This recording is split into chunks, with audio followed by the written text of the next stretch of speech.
Anywhere public. I will pass this on to the high school. I think this will be great.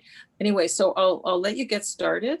And what we'll do is let her speak, and then we can take questions after. We're a smaller group, so we don't need to use the chat function since, you know, I don't think we're likely to talk over top of each other. We do that when there's a larger group. But if you feel like you'd rather write it down, then put it in the chat function. And I'll assume everybody knows how to do that on Zoom by now, because we've been doing so many of these meetings lately. But otherwise, just wave at us and we'll answer your question. Okay, Roxanne, go ahead. Thank you. Thank you, Councillor Kavanagh, first of all, for inviting me. I really appreciate the opportunity to speak to the community. On top of being a city employee and being a senior information security analyst for the city, I have a number of certifications, including the Certified Information Security Professional designation from ISC Squared. And this is a sought after designation in the security field. They have supplied me with a number of presentations, which I have adapted for my own use. They are an American company, so, but the interesting thing is it doesn't matter if you're where you are in the world, all of very similar issues apply. So I'm going to just open up my presentation. I cannot see you during the presentation, so if, I'd ask maybe Councillor or to address any questions or concerns that might come up during. So I'm going to share my screen. Yeah, if you share your screen, we'll have to go to the chat function or put your hand up function, because I won't be able to see their faces either. Okay. Okay. So is everyone able to see the presentation safe and secure online? Councillor, are you able to see it? Yeah, I think it's safe and secure online, seniors edition. Okay, so first of all, what I want to mention is it's a bit of a misnomer, seniors edition. I didn't want anybody to take exception to that. What we found is different groups or different generations use the internet differently. So we've ISC developed presentations based on when people entered really the web or the cyber area. So young children are born basically with devices in their hand. My children who are in their mid-20s, you know, have adapted easily to it. And my generation has come to use it, but we all use the tool a little differently. So that is why this is titled a Seniors Edition. And we'll see if it'll go here. So again, the presentation provided by the Center for Cybersecurity and Education. I encourage you, if you have a pen and pencil, just to write that down. As well, I'm going to give you my personal email. Is Roxanne Bronsard. It's all one word, B-R-O-N, S like Sam, A-R-D, @gmail.com. I'm more than willing to field any questions you might have in the realm of security. Although I might not be able to fix your issue, I can certainly point you in the right direction if I don't have the answer. So feel free to reach out to me at any time. I want you to know the goal of this presentation is not to intimidate anyone, not to make anyone too nervous about what's going on in the world, but to make you a little more aware, especially during COVID, because this is really how we're shopping, how we're banking, and how we're socializing, how we're staying in touch. So the tools that we're using right now have changed dramatically in the last year and a bit. So some of the questions might be, how often do you connect with people? Do you bank and shop? Do you watch movies and play games? And the other things that you do online. And these are some of the things I'm hoping that I can help you stay safe. So we have a number of things that can, that are threats within the cyber world. And they're called many different things. You might have heard them called malware or phishing. You've heard about the cloud, you've heard about Wi-Fi and applications. So I'm hoping to go through and give you an idea what each one of these things are. So starting with malware. So really a malicious application, software program, you know, like a virus that will infect your machine. Phishing would be more of that email kind of the email you get saying, you know, I'm a Nigerian prince and I need $1 million to save my country, that kind of email. Cloud is really a remote service. So everyone thinks, oh, if I put it in the cloud, it's fine, it's in the cloud. But really, to give you an idea, the cloud is really just someone else saving it for you in another location. It's a big location, and many people are saving their information there, but it still needs to be secured. Wi-Fi, I'm sure most people are familiar with Wi-Fi. You know, you might use it to, well, at this point, you can actually hook your refrigerator up to Wi-Fi, which I honestly do not connect. But with the Internet of Things, there are so many things that we connect to our home Wi-Fi. And portable devices, we've got, you know, cell phones and laptops and just about anything you can carry in your pocket now. Or we used to carry in our pockets, I guess, is now available to us on our telephones. Everything from, you know, calculators to our email to our shopping lists, everything now is on it. We basically live on these devices. So let's talk a little bit about antivirus. Hopefully all of you, when you're using your laptops or your devices, have antivirus installed. There are many, many exceptional antivirus providers. To name a few, you could be using, now they're going to escape me. Trend Micro is a very good one. Trying to think of what else is out there. Starts Norton is another good one. As well, now with the new Windows 10, you'll notice that it does have some antivirus software included in it.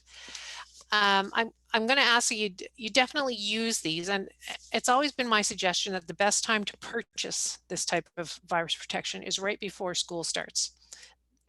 Interesting enough, that's when the best sales are on, and you're going to get the best price for malware protection, that and Black Friday.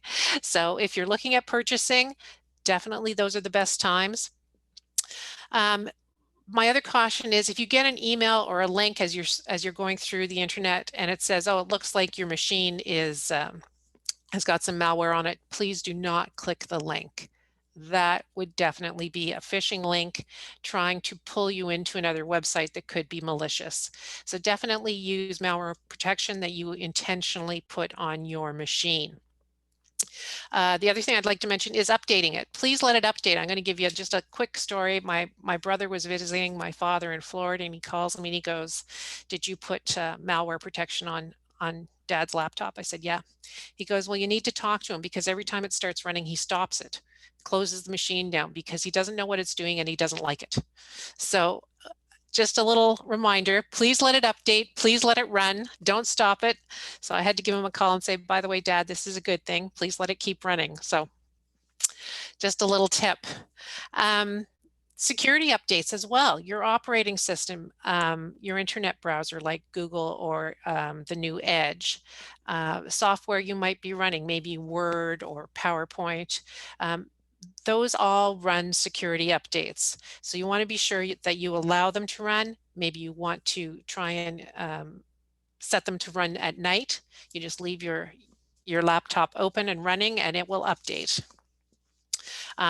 Especially if you put them on auto update, you do have the opportunity or the option of not having auto update set. I strongly suggest that you do, because that way you don't have to worry about updating it. It's going to update as soon as something new comes out.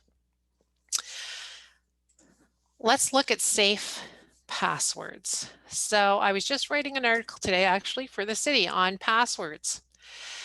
Passwords are really the strongest means we have of protecting ourselves and our information. So we do strongly suggest in the field that you use a passphrase. So passphrase would be something like, I love to eat ice cream. So that's the phrase with including spaces.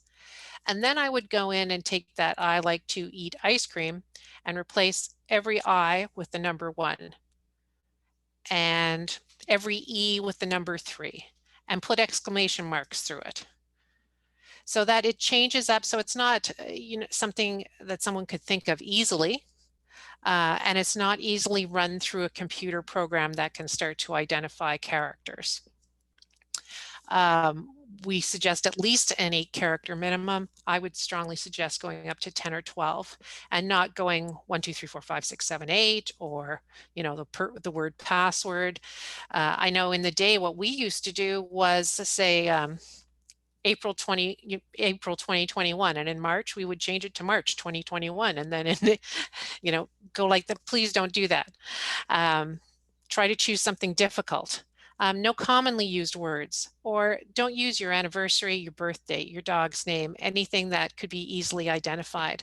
As well, a lot of people on social media now, I see them a lot on Facebook, where they'll say, you know, pick your color to say what kind of personality you have, or how many people this month have an anniversary, and people are answering these questions. And these are scammers trying to gather personal information about people, because the more information they have on you, the easier it's going to be to figure out your password, your passphrase, your safe question with your bank. So these are really, I know they're fun and interesting and time users, if you will, in this time of being cooped in, but I strongly suggest that you just shy away from them. Just don't do them, just ignore them. Whenever possible, use two-factor authentication. You'll also hear two-factor authentication called multi-factor authentication. So this would be, for instance, when you log on to your bank account, you might use your password, and then your bank account is going to text you a number for you to type in. Or they might say, okay, you've put in your password, now I need your thumbprint. So it's a second factor of authentication. And I would suggest that for now, any applications you're using, if they offer two-factor authentication, please use them. And make sure your passwords are used on all your mobile devices and computers, and make sure that every password you use is different. Now, you're going to say to me, how am I going to remember all of these passwords? I mean, it's just going to be crazy. Invest in a good password keeper. KeePass or Password Keeper are very good tools for keeping passwords. Most antivirus softwares now provide a password keeper. I know Trend Micro does. There's one you can buy called Dashlane. These are all different ways of maintaining your passwords, logins, and you just sign in once, so you only have to remember one password, and then you can go through and find your password for whatever application you're looking for. The beauty of a lot of these is you can have it on your tablet and on your phone. So if you say, oh, you know, it's a pain if all my passwords are on my laptop, but I go shopping and I need a password, yes, you can keep it on your phone as well. So it's very handy. When you're using passwords on your laptop, I know Windows often offers the autocomplete, or can we save this password for you? We strongly suggest that that not be used. The reason being, if someone else picks up your password or picks up your laptop gets stolen, and your laptop is not password protected, and they go into your history online, they may be able to access perhaps your banking app or what have you, because that password is stored. Open Wi-Fi. So if you've ever been to a Starbucks or McDonald's, very convenient. You can log into their Wi-Fi. I don't know of anywhere that doesn't really offer it now. I was at Home Depot well, before the pandemic, so that was a while ago, but they offer Wi-Fi. So this Wi-Fi does not have any security around it. It's basically available for you to use for convenience. They'll say to you, would you like to auto connect? We strongly suggest you do not. Do not do anything personal when you're on open Wi-Fi. Don't do banking, checking your email, or making purchases. And this includes hotel Wi-Fi. While they may have a password for you to get onto the Wi-Fi, they may not have changed that password since the day they installed it. So anyone who's ever stayed there knows the password. In really extreme cases, I've known where there have been sniffers placed on hotel Wi-Fi, and sniffers are tools that are used by hackers to try and gain information, and they can actually pick up the conversations that are going across the Wi-Fi. So at all costs, you're better off to use your own personal cell and you know, pay that little bit extra if you have to for the time that you're on your cellular device than to use open Wi-Fi. If you do a lot of online shopping and banking, any reputable vendor who's selling information online is going to have a lock at the top of the website. So you want to be sure that you're on a real secure site before you input any information. So this is, I'm going to cross over a little bit to phishing emails. So if you get an email from your bank saying, you know, we need you to log into your account right now using this link, first of all, they're never going to do that.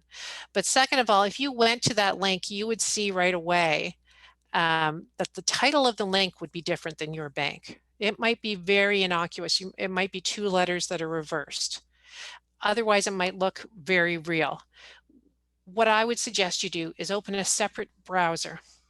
Go to the link that you know to be your bank's website and log on from there.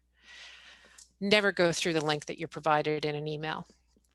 Again, never bank or shop on Wi-Fi. They say here, banks will not ask for your credit card or password information via email.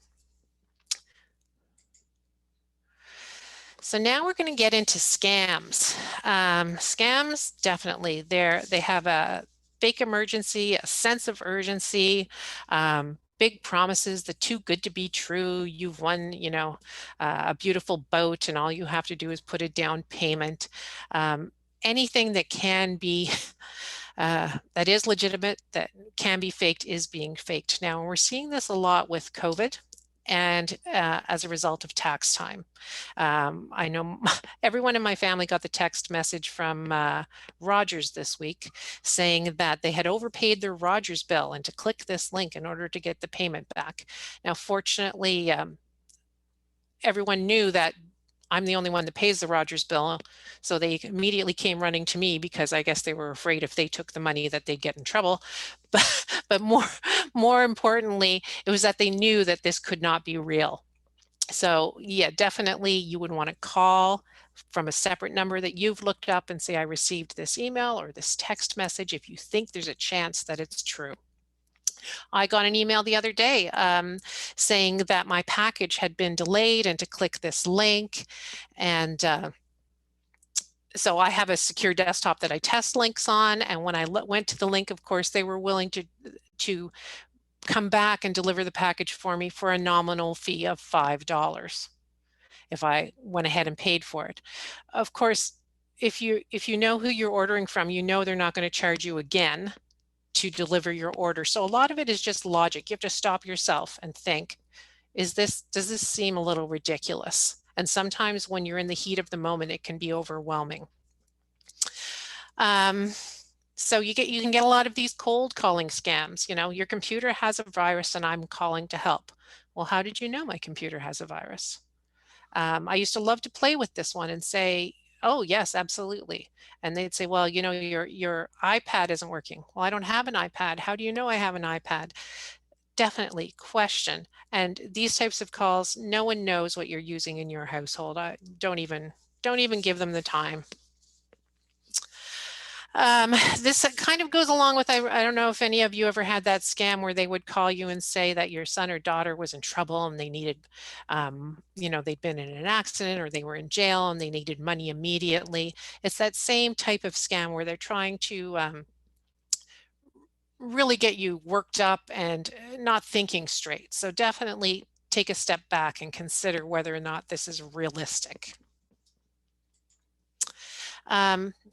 Again, ransomware scams.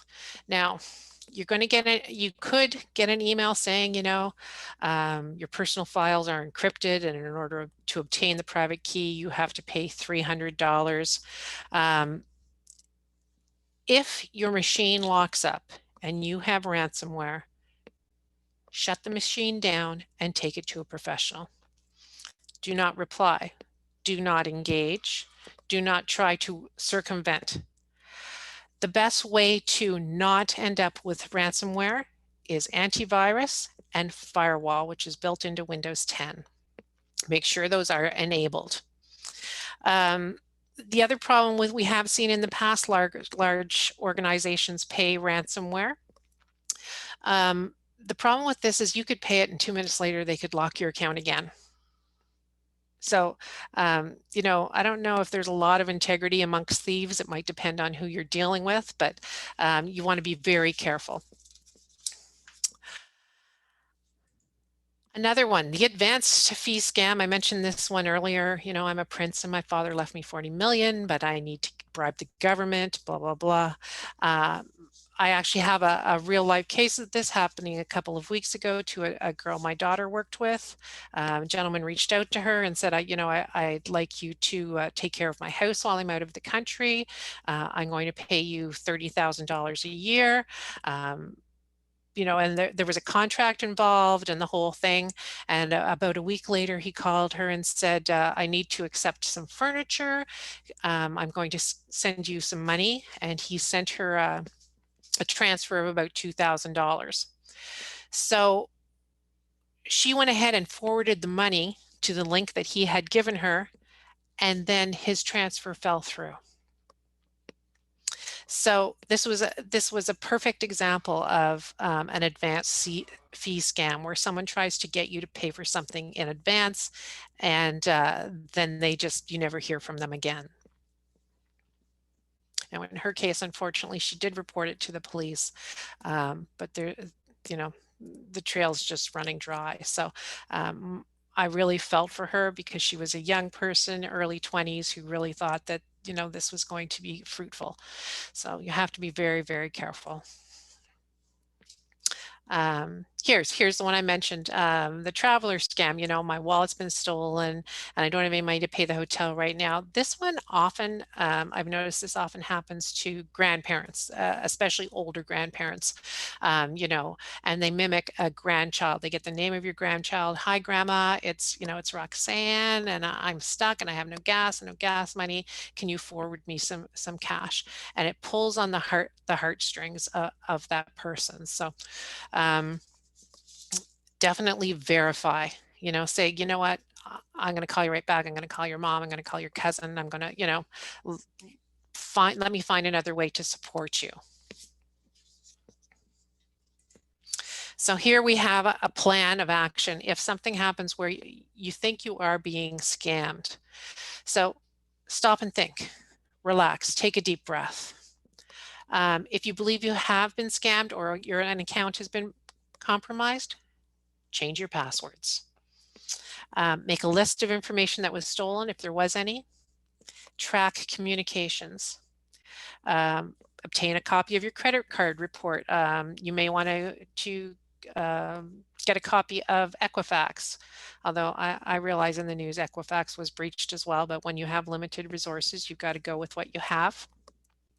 Notify credit card companies and contact you know, the Ottawa police. So some of the safe email habits: never follow a link or instructions from an unknown source or untrusted source. So if you don't know them and you weren't expecting it, just delete it. If someone really needs to get in touch with you, if this is legitimate, they're going to continue to email you, and you can look into it and research it first. They're going to call you. They're going to find a way of getting in touch with you. Never send sensitive information through email, text message. I was helping a family get registered for COVID vaccinations, and you know, I had to remind some of my aunts and uncles, please don't send me your health card numbers. Don't send that information by email. I'm going to call you, walk you through the application. So you want to keep all of that information safe. The other thing is log out of the application or of your laptop once you're finished. So phishing. This is a type of email that often comes into your email box, you know, looking for you to maybe purchase something, pretending to be trustworthy or something of interest. Here's a great example. So the password of your account will be changed. There's no reason why. They're telling you that you need to do it immediately, because if you don't, we're going to block your account. And they've made up, you know, what they call a URL. or a link to your bank. Now, if this was a real email, we'd be able to take our mouse and scroll over here and we'd see the real title of the link and it would show as not your bank.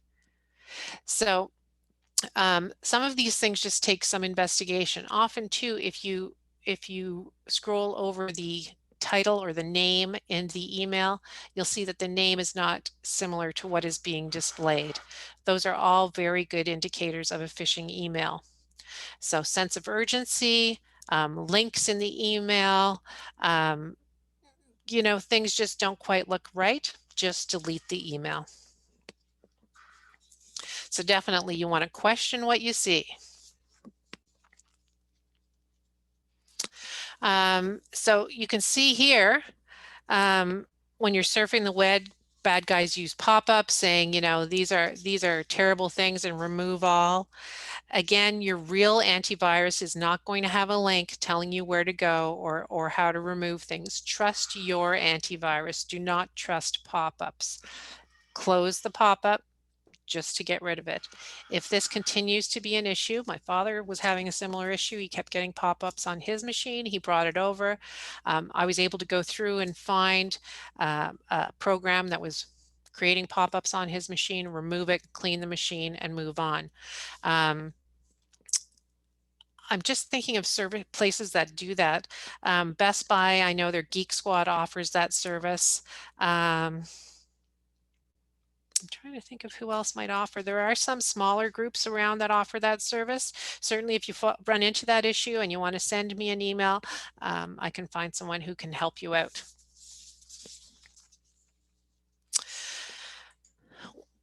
Whoops.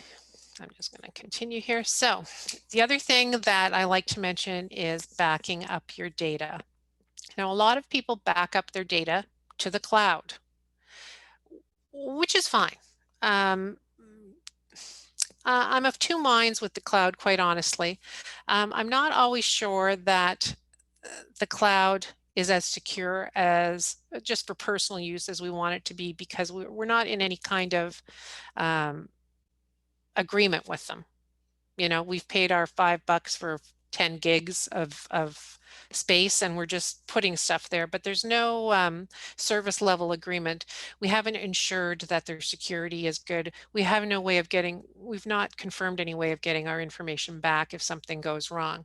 So what I tend to do with my personal information, and this might be banking backups or photos that I want to keep, is I have an external hard drive and I move all of my information weekly to this external hard drive.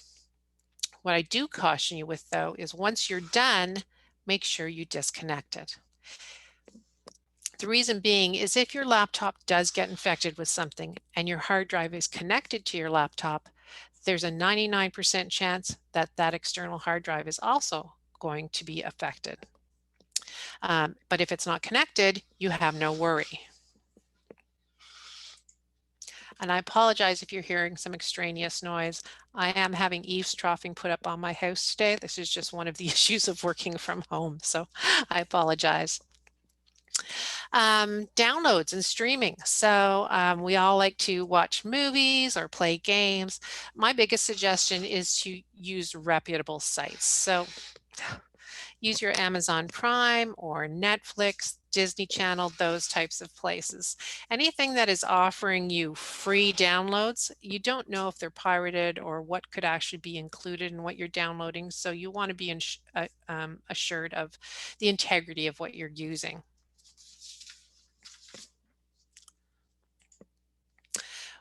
When it comes to social media, a couple things that you want to be wary of is posting pictures of other people without their permission. There are many people that don't want, especially if it's their children. I never post pictures of children because it's just there are too many people that have eyes on. Don't put sensitive information on social media. One suggestion I have, if you have to give a date of birth for something you're signing up for instance, Facebook likes a date of birth. Choose in your head a date of birth that's not yours and use it for every single application. Yeah, you're going to get birthday greetings when it's not really your birthday, but it's going to save you from the threat of someone stealing your identity. Again, don't post if you're going out of town or if you're going on vacation, or if you've just bought a new BMW state of the art, you might not want to post about that because it might garner the attention that you're not looking for. The other thing is that once it's out on the internet, you can never get it back. You don't know, you can say, well, I can take it down off the internet. Yes, you can. But in the time you've had it posted, people have taken screenshots of it. They've linked it to other applications. There's no control. It's the Wild West. A few ideas for pictures. Does this picture reveal personal information? So if you're outside taking a picture of your home, you might want to block out the house number on your home, street signs, people's faces, the license plates on your vehicles. So just a few things to keep your identity or your location private. So as I say here, look in the background of the photos too. If you're taking photos, they say deactivate geotagging. Now this is a whole practice in itself. I'm not going to get into it too much. Geotagging is information that's logged in a photo that tells you the time it was taken and the longitude and latitude of the photo being taken. Is often used in investigations to determine where someone was if their photo is taken at the time of something that's being investigated. If you're able to do that, it's not something I teach or tell people how to do here, but reach out to me and I can assist you with more information. It does give a little brief, geotagging here, but every cell phone, whether you're using iOS or Android, is going to have something different. So it's very difficult to address for each device. I could do a presentation all day long on how to disable all of the geo-tracking in every single application on your device. So it's not always as simple as just doing it on your phone. The other thing the last thing that I want to do is just kind of recap the top tips for when you're on the web. So definitely thinking before you click a link. Getting antivirus protection and keeping it up to date, and on Windows 10, enabling the firewall. Making sure that your antivirus, your software, your devices are updated. Put them on auto update so you don't have to worry about it. Back up your pictures and documents, preferably to a separate external hard drive or the cloud if you're comfortable with the cloud. Create strong, unique passwords for every site, so a minimum of 8 characters, upper and lower case letters and spaces. Be careful on public Wi-Fi, so don't use it for anything personal. Question emails you see, pop-ups, anything that doesn't make you comfortable, delete it. You don't have to deal with it. And the other thing is, don't be embarrassed to go and ask for help if you do click on something. Everyone has. I have. There are some exceptionally good fake emails out there. Everyone has clicked one at least once, so don't be afraid to ask for help. Download and stream from legitimate sites. Don't post sensitive information on social media sites about yourself, and be mindful of email and phone call fraud attempts. This is the American link, iamcybersafe.org. There is a Canadian site as well, just cybersafe.ca, that anyone can go to for more information. And this site includes activities for kids, adults, and a lot more information that I could provide to you here. At this point, I'm wondering if there are any questions. And I will stop sharing my screen here in a moment. And I see in the chat where there might be some question. Okay, I'll go ahead and address these questions. Here we are. So, has anyone used AV Total? I've not used AV Total. I'm not familiar with them. I don't know if anybody else has. Anyone want to comment on that? I have used Kaspersky. I have used Norton. I have used Trend Micro. I found them all very good. The next question, what about VPNs and public networks? Okay, very good question. So a VPN is a virtual private network. For instance, at the City of Ottawa, when I log into the city, I log in with my user ID and password, and it allows me a direct connection to the City of Ottawa. That connection is encrypted, so any information that I might send between my laptop and the city, no one has access to. I'm just wondering, are you, to the person who asked the question, I believe it was Don, are you asking about setting up your own personal VPN, or are you talking about VPNs you use in public?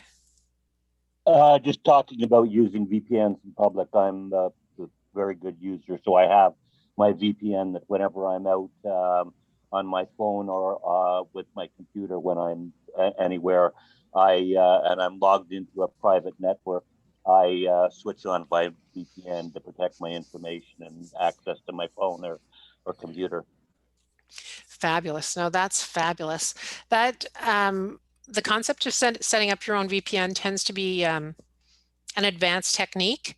So I don't know that everyone would have the ability or the understanding to do that, but certainly if you're able to create your own VPN, I would highly suggest using it. It's a fantastic technique of protecting your information. I have a subscription to Cactus VPN, and it's downloaded on, and you just log into it, and it comes up as a program, and then you just log into whatever site across North America that you want to.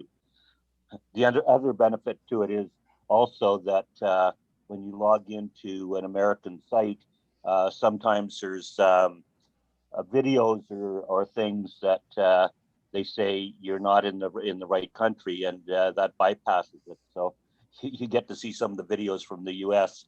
by logging into their VPN network. That's fabulous. And Don, did you say that was Norton VPN? No, it's called Cactus. Cactus. Okay. I do know there are a couple of vendors out there that are providing VPN services to that, and I guess that would go onto your cellular network, or basically you just take the program, and I can use it on my computer or on my phone. Fabulous. So okay. when I go to Tim Hortons or something, I just call up the program, click on it, and it auto logs me in, and then I choose whether it's Los Angeles, Florida, New York, any of the places to send the messages through. Excellent. And it encrypts it. Obviously, it's all encrypted and everything. So. Excellent. Well, what's fabulous is you've given me some information here. So thank you very much. I see, did you have a question? I can only see Deaton. Deborah has her hand up. Yeah, just further to this VPN, I have a VAS computer protection. So what you're saying is that if I get their VPN, it will protect my laptop and my phone when I go out in public to use a public Wi-Fi. Is that basically it? It depends on the company you bought it from. Mine it covers both the phone and the computer. I have a VAST as well as a virus protect on my computer, but I don't use their VPN because I already have this other one that I really like, and it's something like $40 or $50 a year. But it's a nice security to have, particularly if you take your computer to a hotel or something, you just put the VPN, turn the VPN on. So before COVID, I did a lot of traveling and I didn't have a VPN. So that was not a good thing. I will get a VPN. There you go. Fabulous. Zara has her hand up, and then Karen. Yes, thank you so much for this information. Yeah, my question is just, Rosan, when you told that like when you do the shopping online, like be sure that there is this green lock on the side before you're doing this online. But Right. like when I see like I don't do it, actually I don't have visa, nothing, but like, you know, with this pandemic, like I looked, but I never actually like, you know, for if I want to see for children place for my kids or something like that, I never, even for Walmart, Canadian Tire, I never saw that green like that's mean like it's not good to do it even if you have the name and the site and this logo of Canadian Tire. Because well, the reason being is you're not sure that you're necessarily on the Canadian Tire site and that it's encrypted. So let me just go there. If you bear with me for a second, I'll share my screen again. And let me just I'll go to my desktop. Share. And I'm going to go to, let's say we go to Canadian Tire.ca.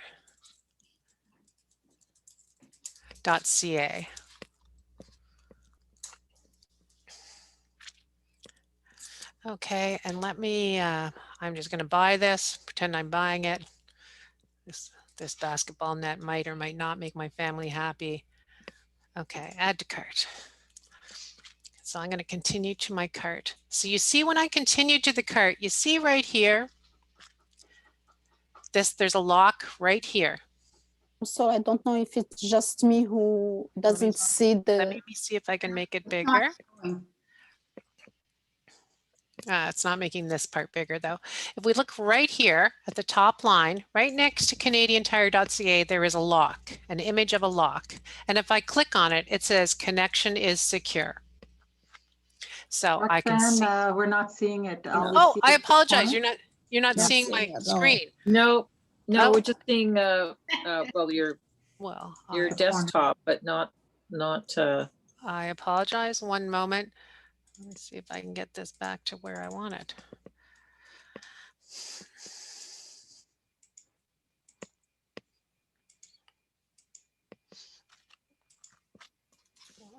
Okay, it wants to be difficult. What I'll do is I'll close it.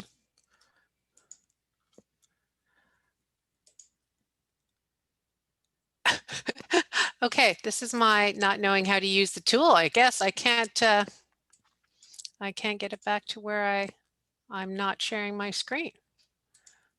You're sharing a screen, but it's your desktop instead of the file. Right. So if I open this now, are you able to see the internet? Or are you still seeing my desktop? I'm still seeing the desktop. Here we go. Okay, now I'm seeing what's going on. Here we are, Google. Okay. There you go. It Okay, changed. I apologize. So if I go to CanadianTire.ca, you can see right here next to, are you able to see this now? I've brought up Canadian Tire. So next to CanadianTire.ca, you see this lock. And if I click on the lock, it says the connection is secure. If I wanted to know more, I could look at their certificate that tells me that they're secure. It gives me a lot more technical information about the security, but that's how you know that you are on a site that is actually secure and that your information is being protected when you're shopping. Okay, so I will try to stop sharing. Are there any other questions? I have one. Just I've been told that you should clear your history, your search history, and I'm wondering. Sometimes when I'm banking or something like that, and I forget to log off, or for some reason it shuts down and I haven't logged off properly, that I get very worried. I think, oh my goodness, I haven't logged off. So I just clear my whole history. I don't know if that helps at all. It does help. For most banking apps, they are going to log you off now within a short period of time of inactivity. So probably most places it's probably around 5 minutes. So if you haven't made a move in 5 minutes on, say, your Royal Bank account, it's going to log out of that session. It kills the session. But what clearing your internet activity does is it makes sure that no one who comes back on can try and pick that session back up again. And it also protects them from finding out who you actually bank with, because that gives them more information as well. So clearing the cache is still a very good practice, or the history. Okay, thanks. And I have one more question. How often do you recommend changing passwords? Well, in an enterprise situation, we only allow passwords to live for about, for a while we were going with 6 months. It's going to depend on how intricate your passwords are. If you can create your passwords to be at least 12 characters long and have, multiple different types of uppercase, lowercase, and characters in it, then I'm comfortable with a year. Okay. Okay. If you're starting to get weird emails about a very specific account, or if you hear in the news that something that has been hacked. For instance, I think Under Armour a few years ago was hacked, and they had some, Map My Walk and Map My Run type of apps that you could use. So immediately when I heard that, I went in and changed all the passwords on my accounts. So yeah, that would be my advice. Okay, thank you. Thank you. We're running out of time, but we'll take Deborah's question, and I don't know if there was any more in the chat. Did I miss anything? Okay, Dawn's passing on some information. Great, thank you. But if anybody has further questions after this, we can pass them on to Roxanne. Thank you, perfect, that's great. Okay, Deborah. Okay, the banks are now saying that the recent scam that's been going on with e-transfers, are you aware of it? Where you send an e-transfer and it ends up for some reason not going to the person that you sent it to, it gets intercepted and accepted by somebody else. Have you heard about this? I have not heard about diverted e-transfers, no. And now the banks are coming out saying, no, it's not our problem. So if you haven't heard about it, it's another scam that's going on. So I guess just check with making sure that whoever you send an e-transfer to is legit. Exactly, Legit exactly. And receives the money. Yes. Great. Well, thank you, Deborah. And thank you to everyone for your contribution, as well as for learning. We've learned from you as well, and I appreciate that very much. I certainly learned. Like I said, this has been recorded, so it will be placed up on our website, Bay Ward Bulletin. And if you have further questions, Roxanne has sent her email. So thank you very, very much for participating today, and hope you're all safe out there in every way. Take care, everyone. Thank you. All right. Take care. Thank you. Bye. Bye-bye. Bye.